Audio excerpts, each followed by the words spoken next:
अतिसार। अतिसार को हम बोलते हैं डायरिया। ओके, इसके बारे में हम जानते हैं। उदक व श्रोत्रस में प्रकट होने वाली यह महत्वपूर्ण व्याधि है। आचार्य चरक ने चिकित्सा स्थान में अतिसार रोग उत्पत्ति की पौराणिक कथा का वर्णन किया है। उस वर्णन में अतिसार उत्पादक निदानों की ओर ध्यान कृष्ट किया गया है। कथा का सार इस प्रकार है। सतयुग में वध करने योग्य पशुओं की बलि दी जाती थी तथा उनके मांस का उपयोग खाने के लिए किया जाता था। राजा मनु के पुत्र प्रषद ने भी यज्ञ कर पशुओं की बलि दी। पशुओं की कमी के कारण दुर्बुद्धि से गाय की भी बलि दी गई। गोमांस के सेवन से सर्वप्रथम अतिसार की उत्पत्ति हुई। गोमांस पाचन में गुरु, उष्ण, असात्म्य, विरस व अस्वस्थ होने के कारण मानसिक आघात पर अग्निमांद्य उत्पन्न कर अतिसार रोग उत्पन्न करने का कारण बना। तो ये अतिसार की एक हिस्ट्री है कि अतिसार की उत्पत्ति किस कारण से हुई, यानी गौमांस का सेवन करने से सर्वप्रथम अतिसार की उत्पत्ति हुई। और गौमांस क्या है, पाचन में गुरु यानी हैवी होता है, उष्ण यानी गर्म होता है, असात्म्य व विरस व अस्वस्थ होने के कारण ये मानसिक आघात कर अग्निमांद्य उत्पन्न करता है। तो मोस्ट इम्पॉर्टेंट ये है कि अग्निमांद्य उत्पन्न करता है। अतिसार रोग कई अन्य व्याधियों में एक लक्षण के रूप में पाया जाता है। इसके अतिरिक्त यह स्वयं भी एक पूर्ण व्याधि है। अतिसार को उदकवह, अन्नवह, पुरीशवह ये 3 स्रोत की व्याधियों में रखा जाता है, यानी उदकवह, अन्नवह, पुरीशवह। अच्छा, आप लोगों को पता है कि स्रोतस के कितने प्रकार होते हैं? अगर पता है तो फिर कमेंट बॉक्स में ज़रूर कमेंट करें। देन उसके बाद हम देखते हैं द्रव्यमल की बार बार प्रवृत्ति होना, यानी लिक्विड मल की बार बार प्रवृत्ति होना इसका प्रत्यात्म लक्षण है, यानी कार्डिनल साइन इसका क्या हो गया है, द्रव्यमल की बार बार प्रवृत्ति होना। ठीक है, फिर उसके बाद जब कभी भी उदर प्रदेश में अधिक आमदोष या मल संचित हो जाता है तब प्राकृत नियम अनुसार वह वमन, छर्दी, ऊर्ध्वमार्ग से एवं अतिसार यानी अधोमार्ग के द्वारा शरीर से बाहर निकाला जाता है। यदि अतिसार के निदानों में अजीर्ण भी एक प्रमुख निदान है। अतिसार उत्पत्ति में अग्निमांद्य एवं अजीर्ण का भी योगदान कहा गया है। अब अगर हम अतिसार की व्युत्पत्ति के बारे में बात करें तो अतिसार रोग में द्रव्यमल यानी लिक्विड फीकल बार बार गुदमार्ग से इसकी प्रवृत्ति होती है। ठीक है, अतिसार शब्द को अगर हम देखेंगे तो अति यानी अति का अर्थ है प्रभुत मात्रा में। ओके, देन श्र का अर्थ है सरल या निकलना। तो अति प्लस स्र प्लस डिच प्रत्यय अच प्रत्यय अतिशयेन सार्यति रेचति मलम इति अतिसारः। तो ये हम इसकी अतिसार की व्युत्पत्ति या निरुक्ति हो गई।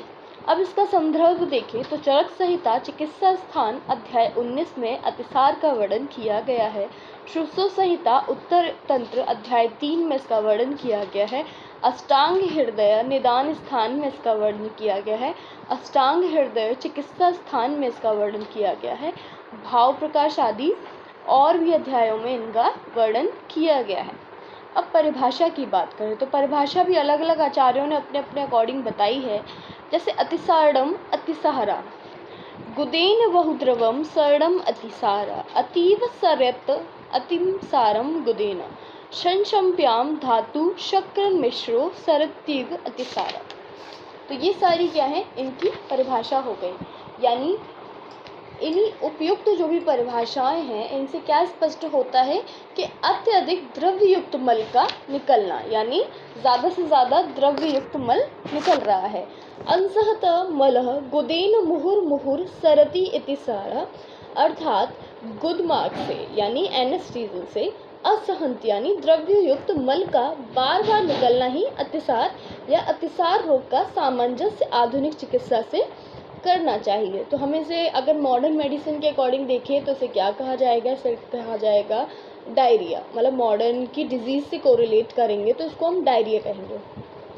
अगर हम अतिसार के पर्याय की बात करें तो उदरामय, आंत ग्रंथि और त्रिकांड शोथ, इसके 3 पर्याय हैं जो याद रखने हैं। You can make any trick about this, उदरामय, अन्न ग्रंथि एंड त्रिकांड शोथ।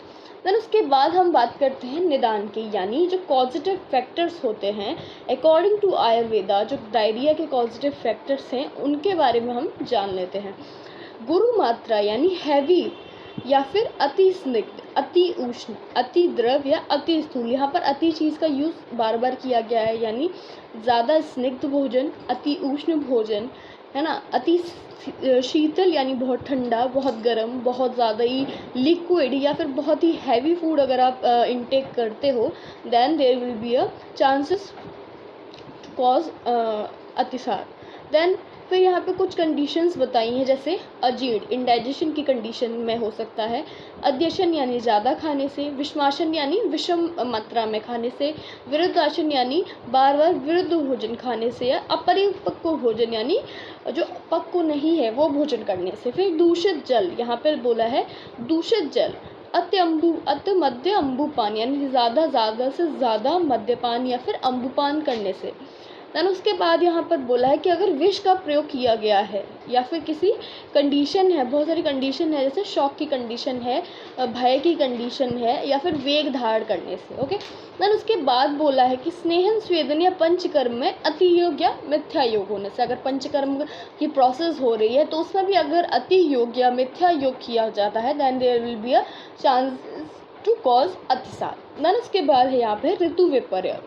ऋतु विपर्य यानी जो ऋतु प्रेजेंट में है उसके विपरीत आप कोई कर्म कर रहे हैं, वो विपरीत आहार विहार आदि जो कर्म किए जाते हैं उसके कारण भी ये कॉज हो सकता है। देन 7वां विपर्य अत्यधिक जल क्रीड़ा, यानी बहुत ज़्यादा स्विमिंग करने से भी ये अतिसार की कंडीशन हो सकती है। देन उसके बाद कृमि दोष भी इन्होंने बताया है। देन अर्श व ग्रहणी, यानी अगर किसी को पहले से ही अर्श या फिर ग्रहणी रोग है, देन उसको क्या है, अतिसार रोग की उत्पत्ति हो सकती है। तो यहाँ पर हम देखते हैं संप्राप्ति के बारे में। संप्राप्ति में यानी निदानों के सेवन से, तो पॉजिटिव फैक्टर सबसे पहले यहाँ पर मेन रोल प्ले करते हैं। तो पैथोजेनोसिस देखने के लिए सबसे पहले देखा जाएगा कि विभिन्न निदानों के सेवन करने से, तो निदानों के सेवन करने से सीधे सीधे अग्नि का मानदेय हो जाना, यानी जो अग्नि है, जो जाठरा अग्नि है वह मानदेय हो जाएगी। और आम दोष यानी जो आम है यानी कफ है वो क्या है, उसकी उत्पत्ति होना स्टार्ट हो जाएगी। तो उत्पत्ति होने के बाद सीधे किससे क्या होगा, आंत्र में क्षोभ होगा, देन वात दोष का प्रकोप होगा। तो वात दोष प्रकोप होने के बाद वह वात दोष क्या है, पक्वाशयगत दोषों में जाकर पुरीश्वय और उदकवय शोधक की दुष्टि कर देगा और मल की अति प्रवृत्ति करेगा। तो यहाँ पर यह है अतिसार रोग की उत्पत्ति हो रही है। तो यह क्या है, अतिसार की संप्राप्ति है, जो कि बहुत इंपॉर्टेंट है। तो आपको अगर एग्ज़ाम में लिखना है तो सीधे सीधे आप ऐसे ही इसको नोट डाउन करिए और ऐसे ही इसको लिखिए, जिससे कि क्या है, प्रॉपर आपको मार्क्स मिल सकें। देन उसके बाद अगर हम बात करते हैं दोष की, तो दोष क्या है यहाँ पर, वात प्रधान 3 दोष, यानी त्रिदोष तो है लेकिन कौन सा है, वात की प्रधानता दी गई है। देन उसके बाद अगर हम बात करें यहाँ पर दूष्य की, तो दूष्य यानी उदक व पुरुष दोनों दूष्य हैं। देन उसके बाद अगर हम बात करते हैं श्रोतस की, तो श्रोतस कौन से हैं, पुरीश वह श्रोतस है, उदक वह श्रोतस है, व अन्न वह श्रोतस है। तो 3 श्रोतस हैं यहाँ पर इन्वॉल्व। देन यहाँ पर पूछा जाता है कि श्रोतस की दुष्टि के लक्षण क्या है। तो जैसे कि हमें पता है कि श्रोतो दुष्टि के लक्षण 4 होते हैं, तो उन चारों में से जो यहाँ पर रिप्रेजेंट कर रहा है वह है अति प्रवृत्ति, यानी मल की बार बार प्रवृत्ति हो रही है। तो यहाँ पर क्या है, अति प्रवृत्ति। देन उसके बाद अगर हम बात करें अधिष्ठान की, तो अधिष्ठान क्या है, पक्वाशय व गुद। ओके, नाउ आशय की बात करें तो पक्वाशयस्थ आशय है, इसका स्वभाव क्या है, आशुकारी, यानी यह एक्यूट है। और चिरकारी अगर होता then there will be a chronic stage. Okay, तो यहाँ पर हमने अतिसार के बारे में देखा है। फिर अगर हम देखें वातज अतिसार, पित्तज अतिसार, कफज अतिसार, सन्निपातज अतिसार और भयज शोकज, ये टाइप्स हैं। तो इन टाइप्स की जो संप्राप्ति है इन दोषों की प्रधानता के अकॉर्डिंग होगी। देन इसके बाद देखें अगर हम, तो अतिसार के टाइप्स चरक में कितने बताए हैं, चरक में बताए हैं वातज, पित्तज, कफज, सन्निपातज, भयज और शोकज अतिसार। ठीक है। सुश्रुत में बताए हैं वातज, पित्तज, कफज, सन्निपातज, शोकज और आमज अतिसार। एंड अष्टांग हृदय में वातज, पित्तज, कफज, सन्निपातज, भयज और शोकज, आगंतुज अतिसार। तो यहाँ पर अतिसार को हमने आम अतिसार और पक्व अतिसार देख लिया है, ठीक है। तो पूर्व रूप सबसे पहले अब अगर हम बात करें तो हाँ, जो एग्जामिनर नहीं है, जो फिजिशियन है वो सबसे पहले पूर्व रूप को देखेगा, यानी जो उसके पूर्व रूप है। तो पूर्व रूप में क्या है, सबसे पहले देखा है हृदय, नाभि, गुदा, उदर, कुक्षी प्रदेश में सूची वेद भर पीड़ा होना, ठीक है। देन उसके बाद क्या है, अंग में शिथिलता होना, लूजनेस। देन उसके बाद है अधोवायु यानी अपान वायु का अवरोध होना, मल प्रवृत्ति अभाव या फिर आद्यमान का होना, भोजन का अविपाक आदि, ये सारे क्या है इसके पूर्व रूप हैं, ठीक है। देन उसके बाद इसके जो लक्षण हैं वो अकॉर्डिंग टू जो दोष हैं उनके अकॉर्डिंग जैसे लक्षण देखने को मिलते हैं। जैसे वातज अतिसार है तो वातज का क्या है, वातज में क्या है वो अरूढ़, फेनिल या झाग युक्त, रूक्ष या आम, मल की थोड़ी थोड़ी मात्रा में, यानी बार बार पीड़ा युक्त। यहाँ पर क्या है, पीड़ा भी रहेगी और शब्द गुदमार्ग से निकालता है, ठीक है। देन उसके बाद अगर हम बात करें पित्तज अतिसार की, तो पित्तज अतिसार में क्या होता है, वह पीला, नीला, लोहित और कृष्ण, ठीक है, जो पित्तज के लक्षण हैं। वर्ण को दुर्गंधित, साथ साथ गुदमार्ग से मल निकलता है। तो रोगी को क्या होता है, इसमें तृष्णा, दाह, मूर्छा, सर्वांग दाह, गुदपाक और स्वेदाधिक्य, यानी बहुत ज़्यादा ही स्वेटिंग होती है उसके। देन उसके बाद क्या है, संताप सदृश्य लक्षण होंगे, ओके। देन उसके बाद अगर हम बात करें रक्त अतिसार की, तो रक्त अतिसार में क्या होता है, पित्त अतिसार से जो ग्रसित रोगी होता है, अगर वह पित्तवर्धक आहार विहार का निरंतर सेवन करता है, देन उसका पित्त जो है वो बढ़ जाता है, और जब पित्त दोष बढ़ जाता है तो वो क्या है, रक्त को भी दूषित कर देता है। देन रक्त अतिसार उत्पन्न कर प्यास, शूल, दाह और गुदपाक के सदृश लक्षणों को उत्पन्न करता है। देन इसके बाद अगर हम बात करें कफज अतिसार की, तो कफज अतिसार में क्या होता है, रोगी स्निग्ध यानी श्वेत पिक्षल तंतु युक्त गुरु दुर्गंधित व आम युक्त मल को शूल सहित थोड़ी थोड़ी मात्रा में बार बार त्याग करता है। मल त्याग करते समय रोगी को बार बार प्रवाहन करना पड़ता है और रोगी को रोमांच, उत्क्लेश, निद्रा, आलस्य, अवसाद, अन्योद्वेष हो जाता है। मल त्याग कर देने पर भी मल का त्याग नहीं किया जाता, मतलब ये सारा है कफज अतिसार का लक्षण। देन उसके बाद सन्निपातज अतिसार।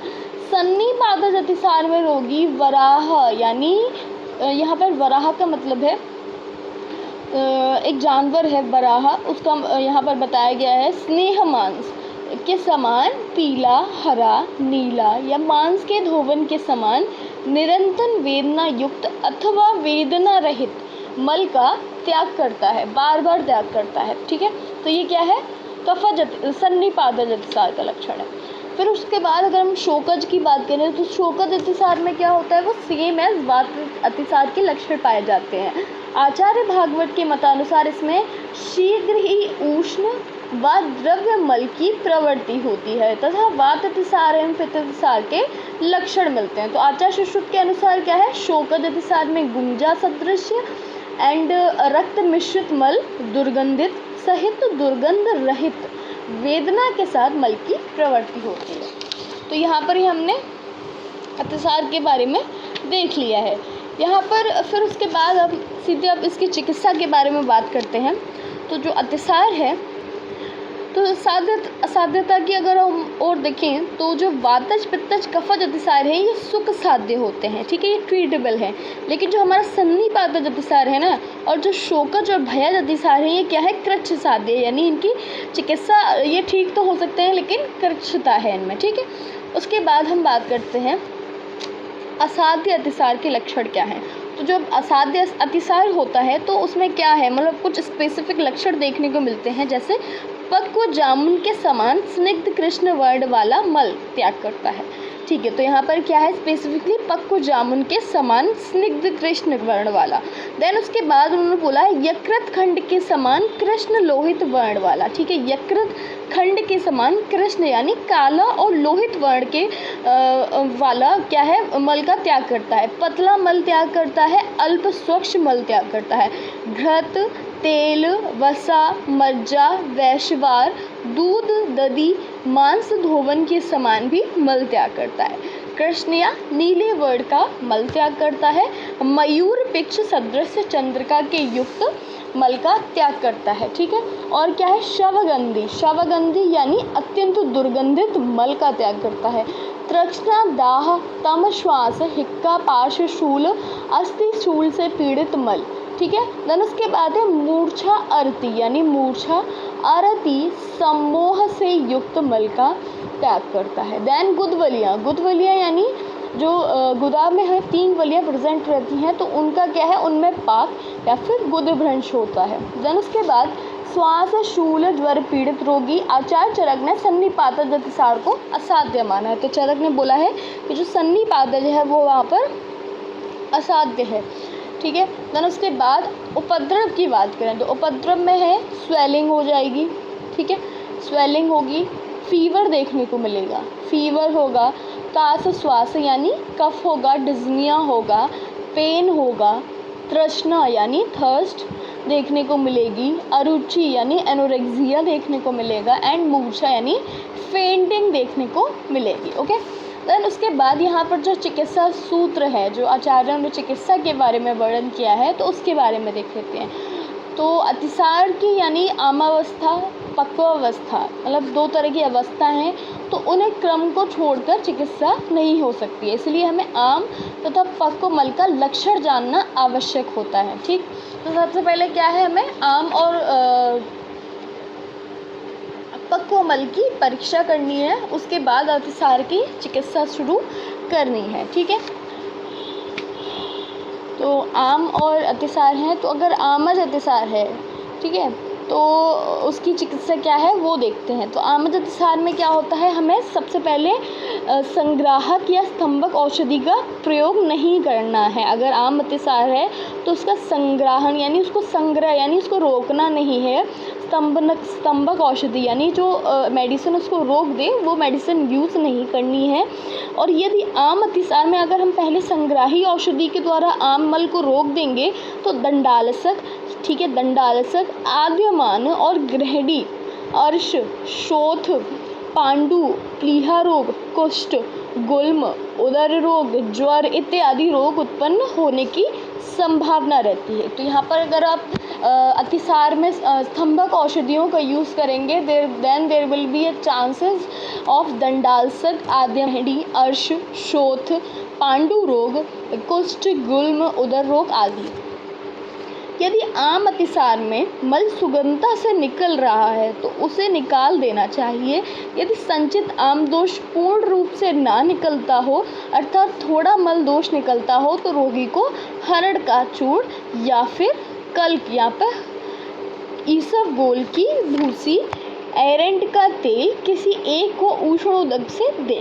ठीक है, इससे विरेचन होकर आम दोष शरीर से बाहर निकल जाता है। तो हमें सबसे क्या है आम अतिसार में आम की चिकित्सा करनी है। तो हमें आम को निकालने के लिए क्या है, अगर वो पूर्णतः नहीं निकल रहा है देन हम क्या मेडिसिन यूज़ कर सकते हैं, हरड़ का चूर्ण यूज़ करें, कल्क यूज़ कर सकते हैं, ईसबगोल को यूज़ कर सकते हैं, एरेंट के तेल को यूज़ कर सकते हैं। ओके, देन इससे क्या होता है शरीर में लघुता आ जाती है यानी हल्कापन आ जाता है और इसके बाद क्या है जो जाठराग्नि है उसकी वृद्धि हो जाती है। ठीक है, तो ये हो गया। फिर अतिसार की आमावस्था में प्रथम लंघन अथवा पाचन औषध का प्रयोग करके यानी आमावस्था है अगर अतिसार की तो हमें उसमें लंघन और पाचन दोनों औषध का प्रयोग करके अति तरल मंड पेय या लघु भोजन की व्यवस्था करनी चाहिए। ठीक है, अतिसार के रोगी में अल्प दोष यानी दोष अगर अल्प हैं तो लंघन, मध्य दोष है तो दीपन, पाचन, प्रमथ्या, ठीक है, इन सब का प्रयोग करना चाहिए। तो यहाँ पर प्रमथ्या का बहुत ज़्यादा स्पेसिफिकली रोल बता दिया है क्योंकि प्रमथ्या बहुत हेल्प करती है। ठीक है, प्रमथ्या में भी आप कौन सी प्रमथ्या यूज़ कर सकते हैं, तो पिप्पली आदि प्रमथ्या यानी पिप्पली, शुंठी आदि को मिलाकर प्रमथ्या बना सकते हैं, और प्रश्न पर्णी आदि प्रमथ्या का यूज़ कर सकते हैं। ठीक है, तो उसके बाद यहाँ पर अगर हम क्वाथ की बात करें तो आप नागर आदि का क्वाथ बहुत ही ज़्यादा हेल्पफुल रहता है इसमें, तो नागर आदि का क्वाथ यूज़ कर सकते हैं। चूर्ण में त्रियु उष्ण आदि यानी शुंठी, अतीश, हिंगू, इनका 3 गण को त्रियु उष्ण बोलते हैं, तो इसका चूर्ण, शुंठी आदि चूर्ण हो गया। शिवाचार पाचन बट्टी जो होती है, शिवाचार पाचन चूर्ण होता है, वो स्पेसिफिकली यूज़ हो सकता है। लवण भास्कर चूर्ण का भी यूज़ किया जाता है। ओके, फिर उसके बाद अगर हम बट्टी की बात करें तो संजीवनी बट्टी, ठीक है, संजीवनी बट्टी का स्पेसिफिकली यूज़ इसमें बताया गया है। शंख बट्टी का प्रयोग बताया गया है। तो ये क्या है, आम अतिसार की चिकित्सा है। ठीक है, लेकिन उसके बाद अगर हम बात करें पक्व अतिसार, ठीक है, तो पक्व अतिसार में भी हमें क्या है, इसमें अगर पक्व अतिसार है तो इस अवस्था में हमें स्तंभक व संग्राही औषध योगों का प्रयोग करना चाहिए, तो इसमें हमें करना चाहिए, लेकिन आम अतिसार में ऐसा हमें नहीं करना चाहिए। ठीक है, फिर चूर्ण की बात करें तो गंगाधर चूर्ण का प्रयोग कर सकते हैं, वृद्ध गंगाधर चूर्ण का ये प्रयोग कर सकते हैं। ठीक है, उसके बाद अहिफेन का आसव यूज़ किया जा सकता है इसमें। देन उसके बाद अगर हम भेदानुसार चिकित्सा बताएं तो सबकी अलग अलग होगी, वातज की अलग, पित्तज की अलग, कफज की अलग, रक्तज की अलग, सबकी अलग अलग चिकित्सा बताई गई है। ठीक है, देन उसके बाद हमें मतलब दोष के अकॉर्डिंग चिकित्सा करनी चाहिए। उसके बाद